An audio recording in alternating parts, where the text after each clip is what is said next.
I'm your VJ Mark at ito ang Coffee House Chat Behind the Notes. Ayan, VJ Mark, tamang-tama. Yung sinasabi mong problema, andito na yung tutulong sa atin. Kaya naman hindi ko na tatagalin. Tama, VJ Shannon. Let us all welcome mga kabuwisenya at kabuwisenya, Mr. Jericho Dupaya. Ayan. Hello. Sige, VJ Mark, ano ba Sir yung Jericho. problema mo kanina? Ganito, Sir Jericho, yung problema ko kanina na binabanggit ko kay VJ Shannon.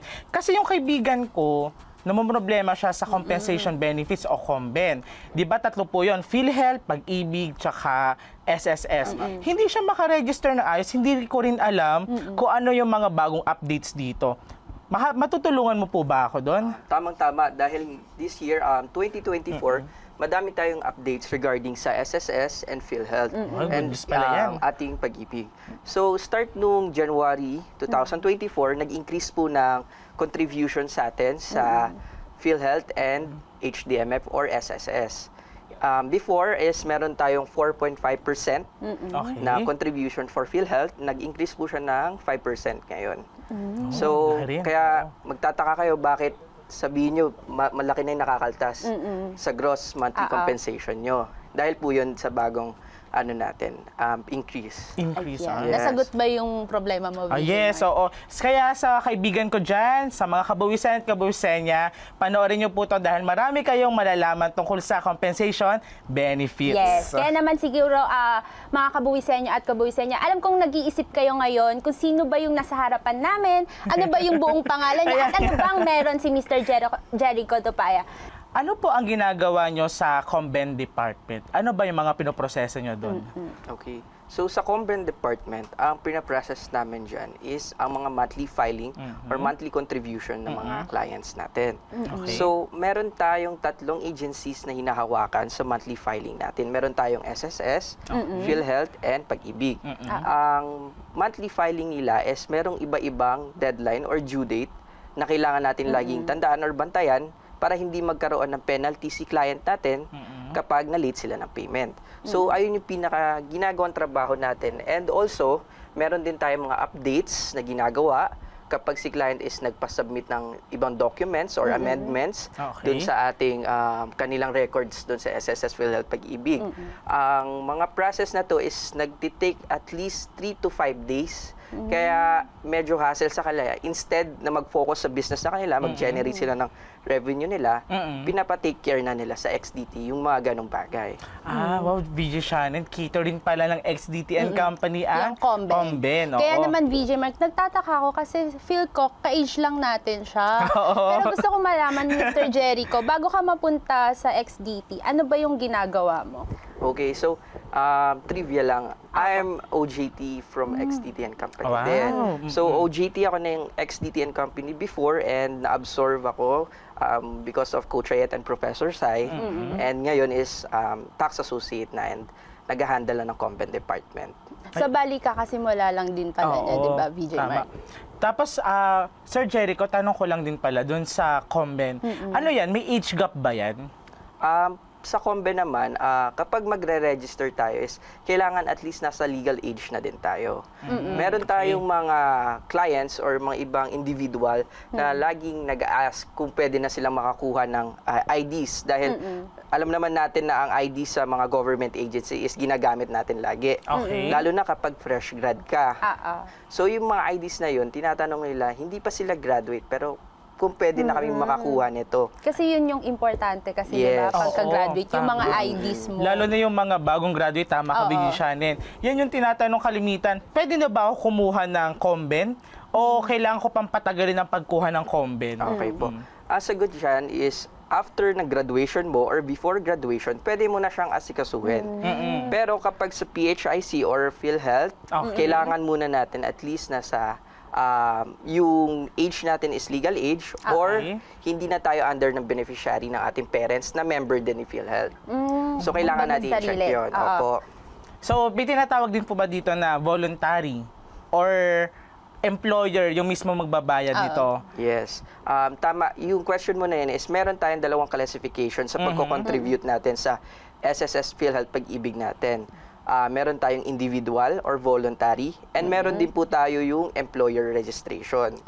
So si employer yung magbabayad or sila yung maghahati kayo doon sa payment na gagawin sa monthly contribution mo. Kapag individual naman or voluntary, solo mo lahat ng payments. So may kumbaga lahat kapag sarili mo lang. Yes po, tama. Kasi dyan VJ siya na naguguluhan yung mga kabuwisan niya natin yung sa hatian ng employer tsaka ng employee. So paano ba hinahati yon, Sir Jericho? Okay po. So, tulad ng sinabi ko po kanina, meron na tayong bagong contribution amount sa PhilHealth and SSS Pag-ibig.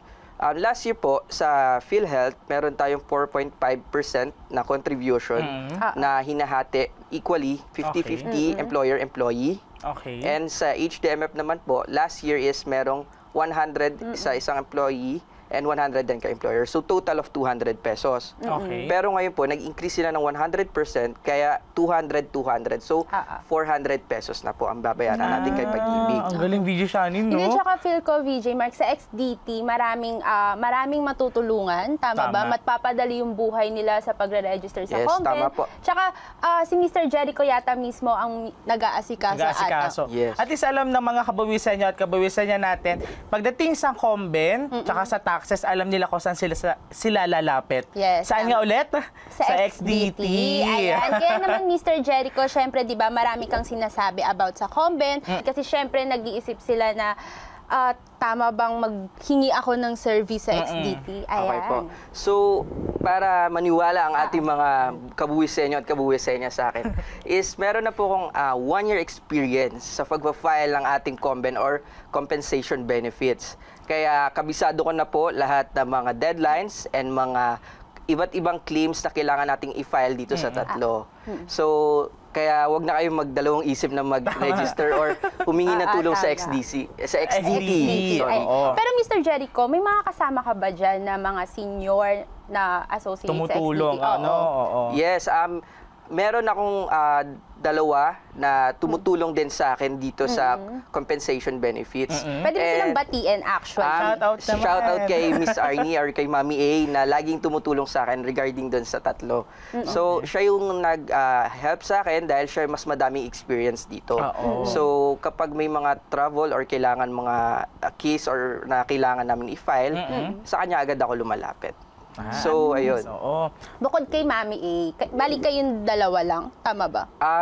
Also kay Miss Roxy, kay Ma'am Roxanne.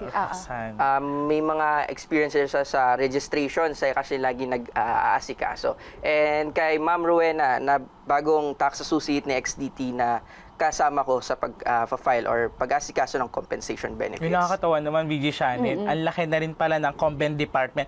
Kaya hindi na rin sila mag-aalinlangan pa magpagawa ng mga papeles. Magpalakad, no? Syempre. Kaya naman sa mga kabuwisenyo at kabuwisenya natin dyan, magko-coffee break lamang muna kami at susunod, marami pa tayong pwedeng pag-usapan tungkol sa compensation benefits. Kaya naman sa mga kabuwisenyo at kabuwisenya, magbabalik po kami dito sa Coffee House Chat Behind the Notes. Ayan, Diyan lang po tamang-tama. kayo.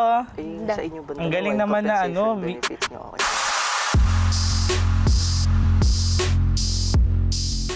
Cash is fleeting, yet spending for experiences lasts a lifetime. We offer visa assistance, ticketing, insurance, and accommodation for your personal and business needs. It was great, no glitches, just arrived tonight, our client said. So do you want to experience that type of fast and secure flight for you and your family? Book yours now with Flight Travel Express. Fly fast with delight.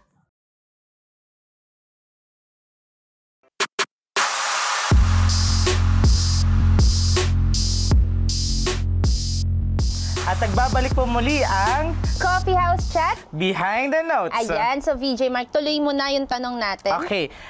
Sir Jericho, ano ang makukuha namin benefits sa SSS, PhilHealth, and Pag-ibig? So, VJ Mark, maganda yung question yan kasi marami ding mga individuals or mga bagong graduate na students na nag-a-ask or nagtatanong kung ano ba ang benepisyo na makukuha nila kapag kumuha sila ng Tsaka sorry to cut you, Mr. Jericho, lalo na yung mga bagong graduate lang, di ba? Tama ka dyan, VJ Shanin. Yes po.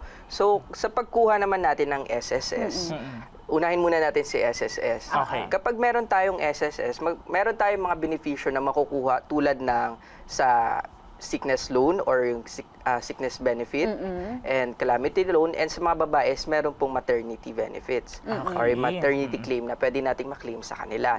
And also hindi lang po yun, ang SSS is for long term or for retirement plan. Okay. Na pag nag-retire na tayo, umabot na tayo ng 60 years old, dito natin makukuha yung ating monthly pension po. Yun yung tinatawag na pension. Yes. Ang kinukuha. Sa SSS. Okay. Pero ano ba ang meaning mismo ng SSS? Kasi Okay. baka mag-isip Oo, yung mga tama. kabuwisenyo Okay. at kabuwisenyo So, ang meaning po ng SSS is Social Security System po. Ayan. So, ayun. And bukod po dun sa mga benefits na sinabi ko kanina, pwede din po tayo mag-loan dito kay SSS kapag kailangan natin in case of emergency or may mga personal expenses po kayo.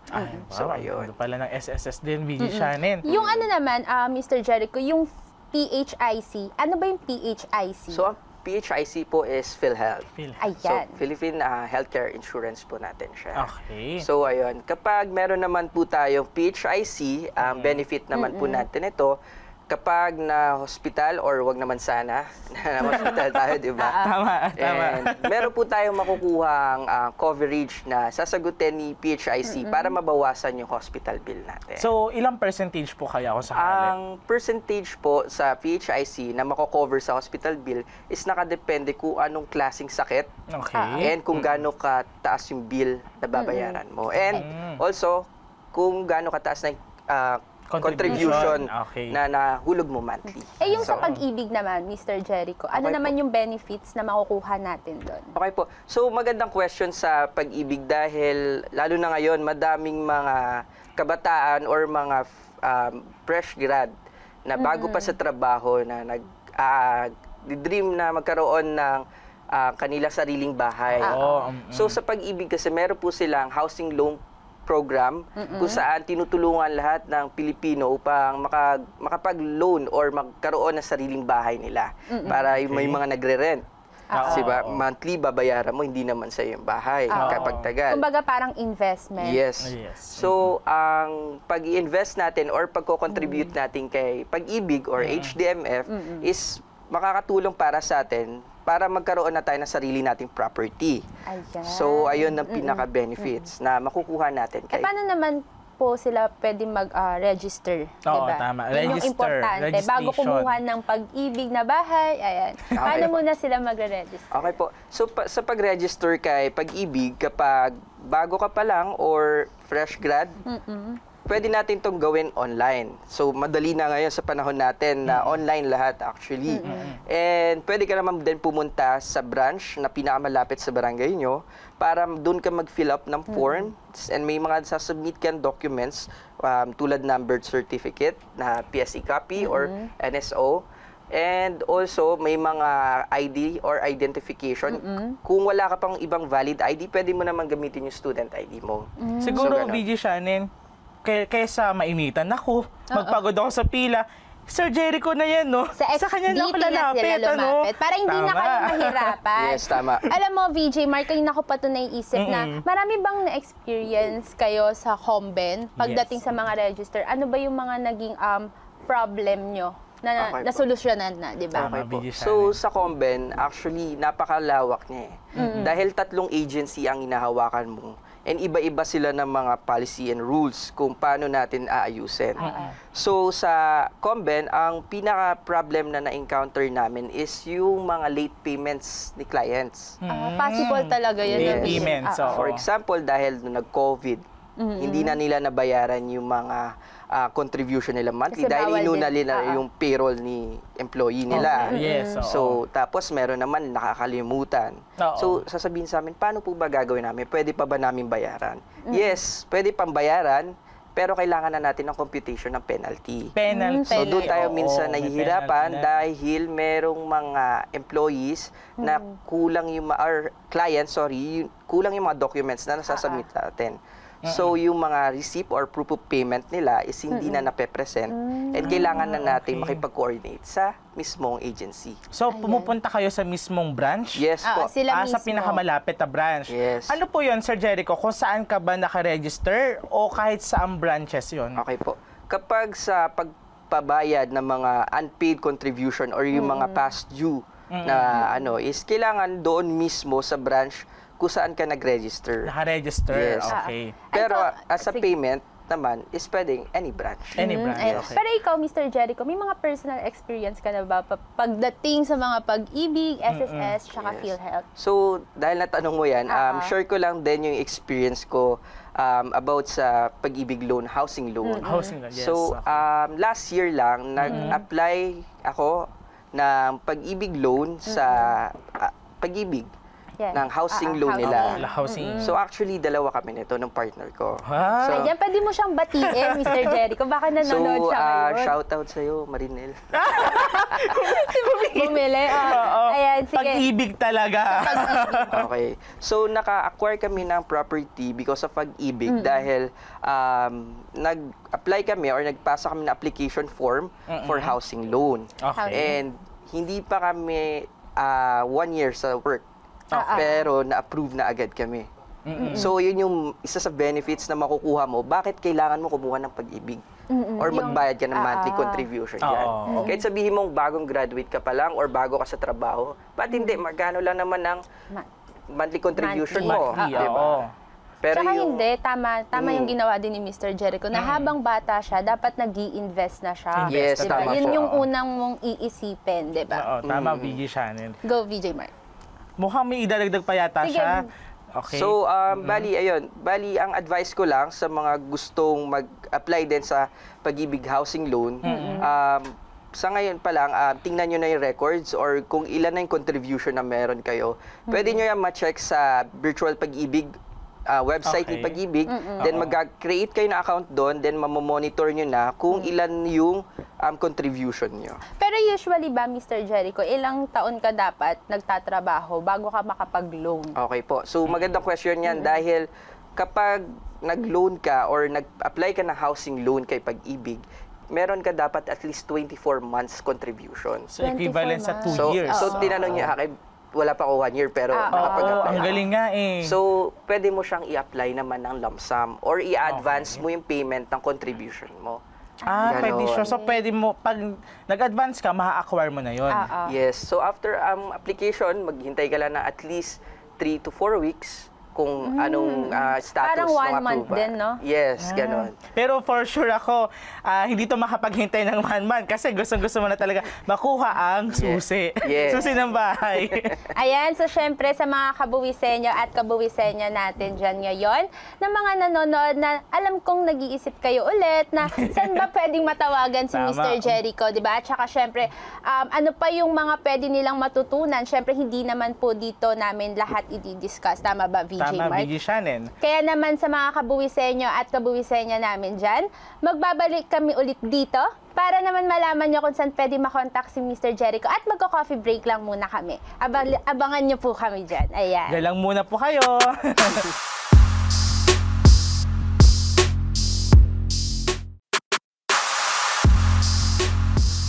At nagbabalik po muli ang Coffee House Chat. Behind the Notes. Ayan, so Mr. Jericho, maraming salamat. Maraming salamat, Sir Oo, Jericho. dahil binigyan mo kami ng oras para madagdag kaalaman na naman sa mga kabuwisenyo at kabuwisenyo Tama ka dyan, natin. VJ Shannon. Kaya Mr. Jericho, any advice sa mga youth na mga nanonood or sa mga kabuwisenyo at kabuwisenyo dyan or baka may mga Bible verse ka na mabibigay sa kanila? Okay, take away. So, saktong-sakto kanina habang nagko-coffee break tayo, may nabasa akong Bible verse regarding din sa investment. So, ang Bible verse na to is Proverbs chapter 21 verse 20. In the house of the wise are stores of choice, food and oil, but a foolish man devours all he has. So, may mga ganong tao talaga na gastos ng gastos or inilalaan yung pera nila kung saan-saan. Hindi naman natin sila masisi dahil pinaghirapan nila yon. Pero dapat matuto din tayo kung magtabi para sa kinabukasan or sa future natin. Oo, tama ka dyan, Tama. VJ Shannon tuloy. Sir Jericho. Ayan. Siyempre, alam mo, VJ Mark, kaya nag-iisip ako kanina kung mag-i-invest na ba Oo, ako ng tama dyan, bahay. VJ Kasi di ba Shannon. nga, siya nga, katulad niya, meron na siyang nakuha. Di ba? Ikaw ba, VJ Mark? Oo, nakaka-inspired kasi yung kwento ni Sir Jericho na habang bata pa lang, alam niya na kung ano yung gusto nilang mangyari in the future. Bata pa lang siya, parang youth lang, katulad natin. May bahay na sila, Oo. di ba? So sa mga kabawisan niya at kabawisan niya natin na gusto rin magkabahay, gusto rin magkameron ng compensation benefits, kay Sir Jericho at XDT na kayo Yes. lumapit. Kaya naman sa mga kabuwisenyo at kabuwisenyo natin dyan, Mr. Jericho, pwede niyong sabihin kung saan ba nila kayo pwede makontak? Since, ayun nga, gaya nga ng sinabi mo, ang mga katulad naming youth ay pwede nang mag-invest. Yes. Okay, so maaari niyong makontak ang Comben Department sa website ni XDT and Company.com and sa Facebook page din ni XDT. So, ipa-flash na lang siguro natin dito sa ilalim yung Yes, details and contact numbers po. Ayan. Tama ka dyan. Sige, VJ Mark, may i-add ka pa ba kay Mr. Wala Jericho? na. So, thank you so much, Sir Jericho, sa paunlak mo at pumunta ka dito at nagbigay ng magandang mga paliwanag padating sa compensation benefits. So, ikaw po, VJ Shannon, may tanong ka pa ba? Wala Mukhang pagkatapos ito, may kontratang mangyayari. Parang may magkakapirmahan. Magkakapirmahan na tayo, investment na yan. Ayan, may mga katanungan ka pa ba, VJ Mark? VJ Shannon, na-curious lang pala ako pagdating sa SSS. Di ba, Sir Jericho, may nabanggit ka kaninang maternity. So, lalo na sa mga kabuwisenyo at kabuwisenyo natin dyan na soon to be mom. Di ba? Dapat alam natin kung ilang days, tama ba, ilang days or ilang months po ang cover nito. Tama Go, po. Mr. Jericho. So, bali ang maternity benefits naman or maternity claims na i-claim natin kay SSS is meron po tayong 105 days. 105 days. Yes 105 po. days. Months yun. So, 3 months siya. 3 months, Yes. okay. And more than 3.5 months. Opo. May pagkakaiba ba yung sa cesarean tsaka normal pagdating sa dates? Or wala naman? Sa cesarean and normal, actually, almost same lang din sila yung regular na ano. Okay. Ah, So ano yun, yung for example yung contribution niya nakadepende din doon. Yung mabibigay sa kanya. Ang makukuhang benefit dito nung magpa-file ng maternity is nakadepend kung how much yung monthly compensation niya. Okay. So, Nakadepende yan. i-compute natin yan doon, then ayun yung ibibigay ni SSS based doon sa nabigay nating certificate of employment or Okay. yung mga files na kailangan na natin i-submit sa kanila. Ang ganda. So ayan, VJ Mark, may nag-text kasi bago tayo magtapos. Okay. Paano daw kung magte-10 years na daw siya sa trabaho, Okay. Mr. Jericho? Ano ba yung mga benefits na possible niya makuha? Kunwari daw, ayan, mag-i-invest siya ng bahay, hindi ba daw maapektuhan yung, saan yan? Sa MP? MP to savings. Okay Ayun. po. So, bali, housing loan. So, ang tinutukoy po natin dito is yung pag-ibig. Ang question po is, kung 10 years ka na, and kung maapektuhan po ba yung regular savings mo sa pag-ibig kapag nag-apply ka ng housing loan kay pag-ibig? Ang answer po is hindi. Dahil ang separate po yung housing loan doon sa regular savings natin. So, before tayo makapag-apply ng housing loan, kailangan po natin magkaroon ng at least 24 months na contribution para magkaroon sila ng validate nila kung talagang nagko-contribute or active payer ka or active na ka nagko-contribute kay pag-ibig. Ayan, nasagot na yung katanungan niya. So parang Sir Jericho, yan ba yung providential na tinatawag? Yung provident. So, sa providential naman, after 10 years, may certain amount. It Okay. depends on your contribution kapag tinotal yon, kung ilan yung accumulated dividends, tapos doon yung makukuha mo. Okay. Yan, bongga naman. So yung mga further details regarding sa computations and kung ilang percentage yung makukuha, pwede natin yung gawin doon mismo sa SSS or sa application natin through virtual pag-ibig. So, VJ Shannon, saan nga tayo makokontak ng ating mga kabuwisenyo at kabuwisenya? Ayan, sa mga kabuwisenyo at kabuwisenyo namin dyan. Siyempre, lagi nyo kaming aabangan sa TV Maria page. At siyempre, wag nyo nang kalimutan i-follow and like ang Coffee House Chat, XDT, Fly Travel Express, at saka siyempre yung Coach Ayet, di ba, VJ Yes, Mark? tama. Kaya naman sa mga kabuwisenyo at kabuwisenyo namin dyan, patuloy nyo po kaming abangan dito lamang po sa segment ng TV Maria at Coffee House Chat. Tama. I'm your VJ VJ Mark. At I'm your VJ Shannon at ito ang Coffee House Chat Behind the Notes. Leading with purpose, guided by values. Ayan, Wow, thank maraming you, Sir salamat Jericho. po. Yes. Dami naming nalaman tungkol sa convent. Dapat